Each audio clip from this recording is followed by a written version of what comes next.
Hey everyone, Nat Daddy here, gonna do some more reviews.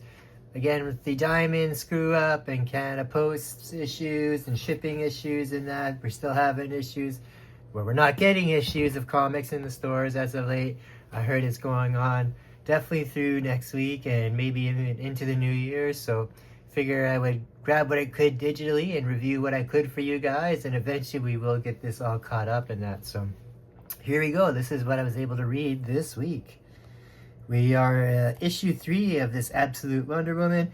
I've been really enjoying this book so far. Lots of great artwork. I do enjoy Hayden Sherman's art on there. And I do like the little bit of twist that they've done with this new version of Wonder Woman where she does reside from hell. So lots of great stories and art going on in there so far. Really neat kind of twist at the end there where we see how Wonder Woman sacrifices herself for Steve Trevor in that, to get him out of hell and back into the land of living in that. So great books so far. Of the 3 Absolute books so far, this one, Superman and Batman, I'm enjoying this one the best so far. So another issue of Amazing Spider-Man number 64. This is that 8 Deaths of Spider-Man. I'm not particularly caring for this too much. It's kind of silly where Spider-Man has to fight in gauntlet style these all these different gods of the Cybertech, which is the god that does the Juggernaut.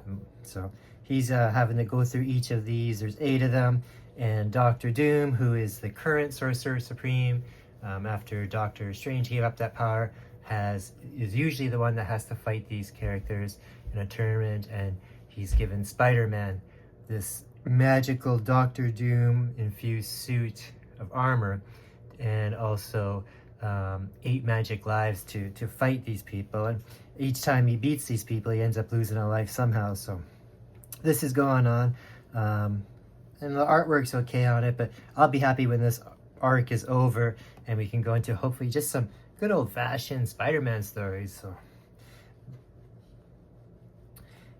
issue 4 of the Batman Long Halloween, the last Halloween. Again, this has been going on once a month. Obviously it's not Tim Sal's art in there because he's passed away, but something quite familiar in that. More of the kind of holiday murderer in that. So this has been pretty good. If you enjoyed all the other Batman Halloween stuff, you'll definitely enjoy this one as well too.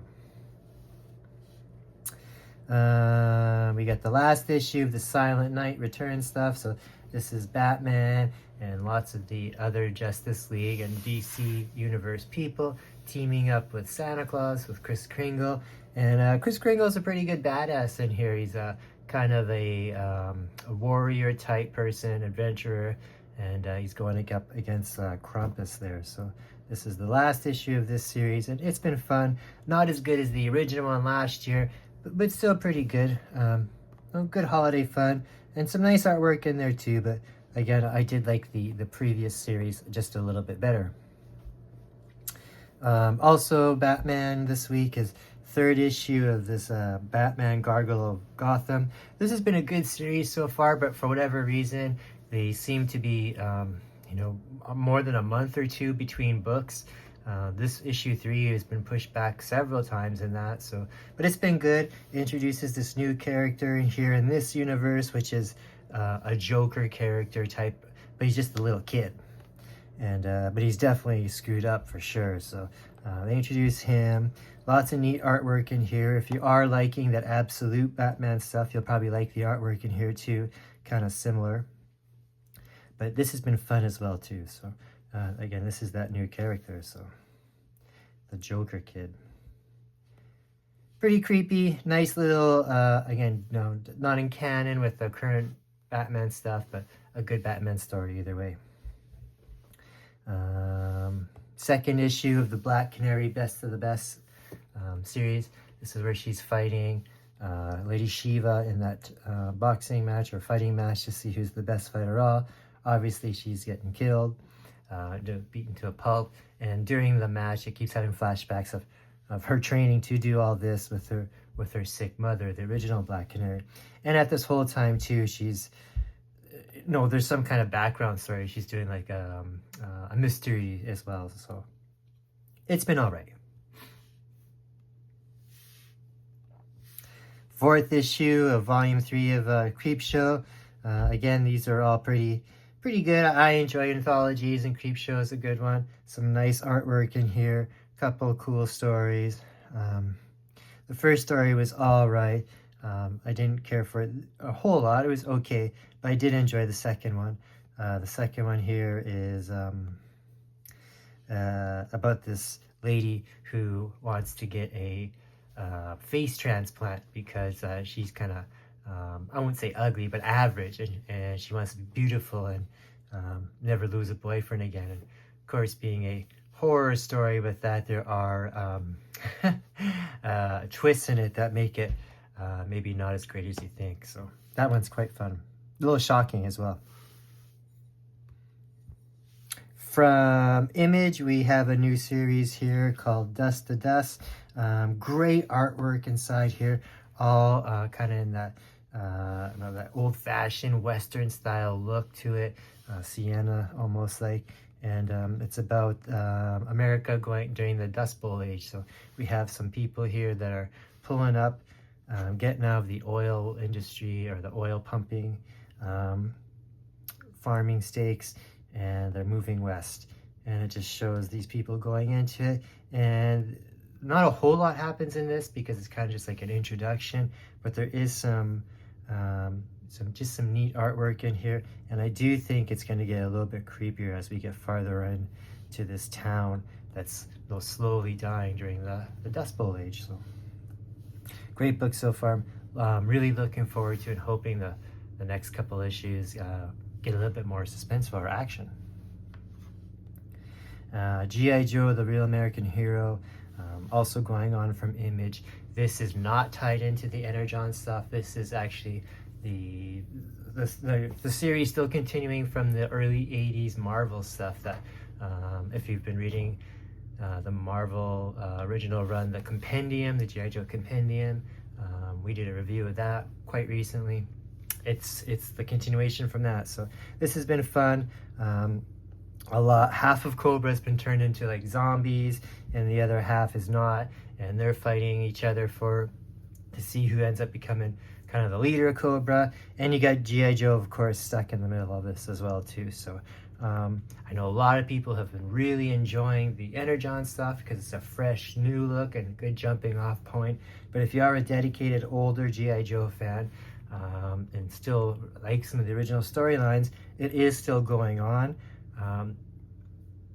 But also too, if you're new to the series, when these started, and I believe it was issue 300, I think it was, when Image started doing these again, you could get those in the last two trade paperbacks and you get caught up pretty fast. So it's not like you have to know the old stuff, but that's where it is going. So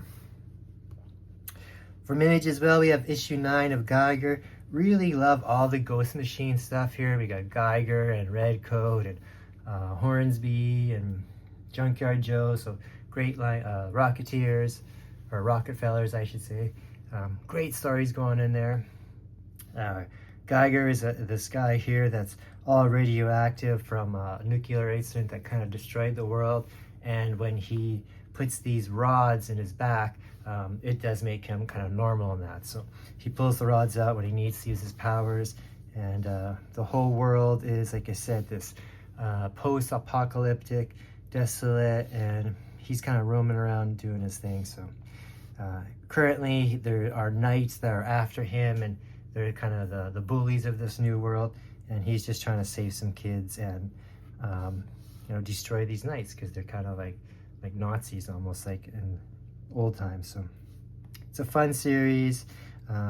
This obviously takes place in the future, but these all these Ghost Machine stories all line up, and that they're all part of the timeline. So that's kind of cool as well. But yeah, this is a great series. I had heard at one point that this was going to be optioned into some kind of TV or streaming service or something, but I haven't heard anything since. But I really think it would be quite cool. So great action series, pretty cool. Check it out. And like I said, Jeff John does that, I believe. So great storytelling as well. Yeah, fun stuff for that for sure. Yeah, it is Jeff Johns. All right, from Boom Studios, we got the latest issue of Hello Darkness. I've been loving this series. I believe this is issue 6. Yeah. Again, horror anthology, sci-fi anthology, lots of fun here, especially the covers. The covers have been really awesome. So we start off, the first story here is a Christmas one. That's all fun. A little gory in that. That's the Christmas cover, which I myself did order. So eventually when those do get into the shop, I'll get one of those, but lots of fun.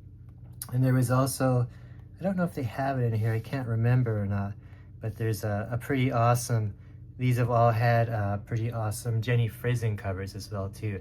So each issue has been getting more and more of a horrific cover from her. So this one is pretty awesome as well too, if you get a chance to see it. Justice League Unlimited number 2. We got the second issue of this series where it does show pretty much all of the DC universe working together to make this ultimate super Justice League team.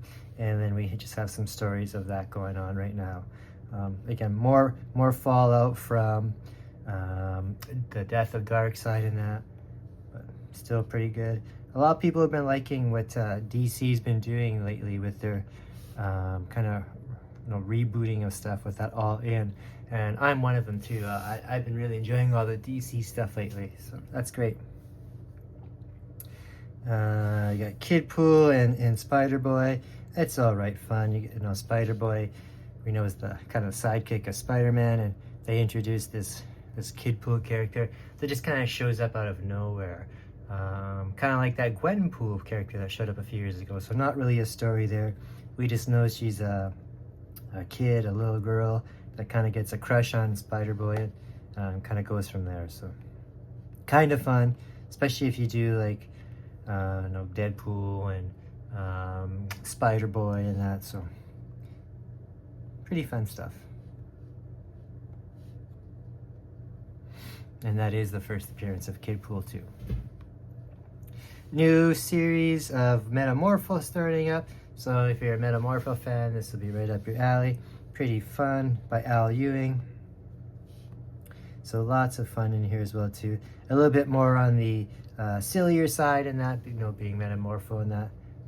But yeah, it's okay. And I enjoyed it. I don't even remember it too much now that I haven't read it. But it was okay. So again, I might have to check out a second issue just to see if it gets any better. But Metamorpho is always kind of a cool character. We got issue 3 of the Fists of Khonshu Moon Knight. It's a pretty good series. Mark Spector's back from the dead now, and he's doing his thing where the Midnight Mission is trying to protect the cities and the streets at night. And they've come up against a new challenge that seems itself to be a little bit supernatural as well too. So Jed MacKay has been really killing it with the Moon Knight stuff for the last couple of years. So check those out if you can as well. Like I said earlier, all this Ghost Machine stuff. This is Redcoat issue 8. Redcoat's pretty awesome. He's a guy that was in Old Times in that. He's been turned immortal, so it kind of shows adventures of him showing up throughout different points in time. In the series so far, his sidekick was a young Albert Einstein, and they had adventures against like an evil George Washington and that. So lots of fun stuff in that there too. I always like stuff like that where it's timepieces and that. So this is kind of cool here. This is a story of him, kind of a one-shot story of him showing up on this kind of farm or an inn where people stay for the night, and the family kill them and rob them all. So him being immortal obviously doesn't work out for them, but great book so far. I love all this. Like I said, this Ghost Machine universe is a lot of fun. So if you haven't been checking out Redcoat, do so. 14th issue of Spider-Boy. again, fun series, you know, dealing into the life of Spider-Boy. It makes me think of things like if Spider-Man was a kid, but you know, obviously what this is, but this is not Spider-Man, it's somebody else. But it's fun. It shows him here in a tournament with Daredevil, where they're fighting other opponents that have mentors and sidekicks and that. So it's okay, it's fun, it's silly. Nothing you have to think about too much or, you know, take too much to heart, but just fun for everybody to read, and for kids in that as well too. So I think they'll be pushing the Spider-Boy stuff pretty hard for the next few years. From Boom Studios, we got this weird book from Brian Azzarello, The Creeping Below. Again, dark, has this kind of horror feel to it, kind of where nature takes over and that. So lots of fun with that one too. Yeah, I enjoyed this, especially enjoyed the first issue. This issue wasn't as good as the first one, but it's still okay. We're diving more into this. This woman has shown up where she's actually been, you know, they thought she was dead for quite a while, and now she's not dead, but obviously she's been like, you know, resurrected or whatever by these, you know, this crazy nature stuff going on. So, you know, even she blows her nose here and looks in the Kleenex and it's all full of ants and stuff. So, yeah, she's some kind of like nature zombie type of thing, some kind of undead. And this is just happening more and more. This kind of horror nature, horror flora and stuff is just getting more and more powerful and taking over this area. So lots of crazy body horror. If you like that type of stuff, this is definitely the book for you. Dark and creepy horror story.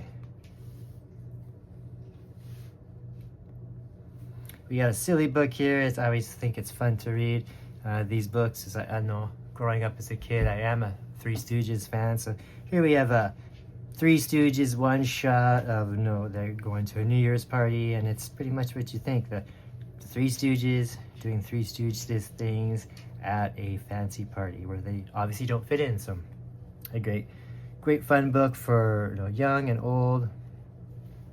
That was fun. These are all books I'm looking at for the Thundercats. We have that issue, I believe it's just the one-shot Time Slide. This is much like the timeless stuff that Marvel does once a year, where it kind of gives a future glimpse of what's coming up in the Marvel universe. Pardon me. Here you have Cable and Bishop doing an adventure, and they get obviously sent through time, and while they're going through time, they see, again, here you get a little creep or a little peek into what's going on in that. You can see here obviously the 8 deaths of Spider-Man, and some of the things are happening already. You can see Doctor Doom here is the Sorcerer Supreme, so that's happening already. So again, it got a little peek into some of the stuff what's going on here. Sometimes these are good to have because it has you know, first appearances and that, or cameos and little peeks, previews, but this is okay. I enjoyed it. One thing I have seen that's been making the rounds a little bit is, well, here they have the Phoenix and that coming back, and that was actually one of the spoiler covers for this issue. But they have a, where is it? Here. I don't know if you've seen this online or not, but this is kind of like all the events that happened this year. So this is all the things that's going to happen in Marvel this year, event-wise and that. So that's kind of neat. And then just continues on with the story. So a one-shot kind of gives, like I said, peek into the Marvel universe, what's coming up for 2025. And lastly, we have a holiday special, Vampira Holiday. Obviously a old take on the old Coppertone ad, so cool Jay Lee cover. And the Lisner one, I think I got that one. So fun stuff here. This was a neat one here. I liked it. It is about a monster Santa Claus that gets taken out by Vampira. So again, as silly as fun as you can get. And it's also kind of told in that bass rackin' style there. So that's kind of neat as well too. So lots of tongue-in-cheek, or schlocky, sexy innuendo fun, much like you'd expect from a Vampira book or an Elvira book. So again, I like that character quite a bit. Lots of fun. Alright, everybody, so that is what I read this week and that. So hopefully within the new year we will be able to get books out to us on a regular basis. Otherwise I'll try and just do it like this and that, but I'd rather review the books all in raw copy and that. Until then, Happy New Year. Give a like, give a share, give a shout and a comment. We appreciate it. See y'all later.